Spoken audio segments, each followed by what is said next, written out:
আসসালামু আলাইকুম।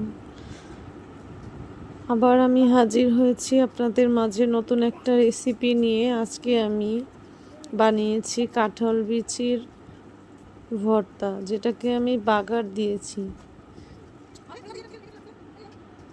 প্রথমে আমি কাঁঠাল বিচিগুলো ভালো করে সিদ্ধ করে নিয়েছি, সাথে আমি কাঁচা মরিচও সিদ্ধ করে নিয়েছি।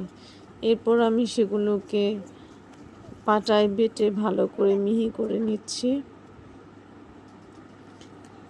তারপর এখানে নিয়ে দিয়েছি একটু রসুন কুচি। তারপর চুলোয় তেল দিয়ে তার মধ্যে মশলা এবং রসুন কুচি দিয়ে দিয়েছি। এরপর ওখানে আমি অ্যাড করেছি একটু সামান্য সরিষার তেল। এখানে আমি দিয়েছি এলাচ, তেজপাতা এবং সামান্য একটু জিরা দিয়ে ভালো করে আমি এটাকে ভেজে নিচ্ছি।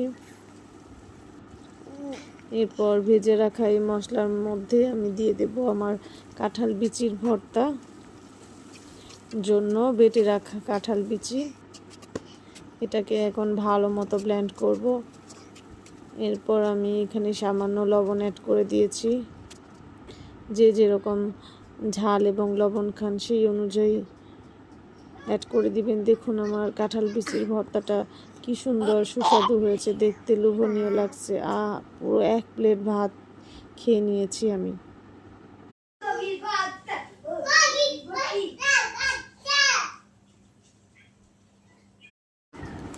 আসসালামু আলাইকুম।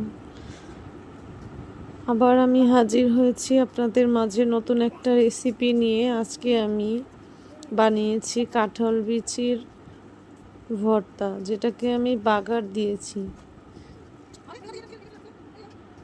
প্রথমে আমি কাঁঠাল বিচিগুলো ভালো করে সিদ্ধ করে নিয়েছি, সাথে আমি কাঁচা মরিচও সিদ্ধ করে নিয়েছি।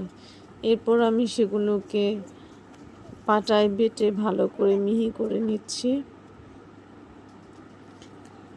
তারপর এখানে নিয়ে দিয়েছি একটু রসুন কুচি।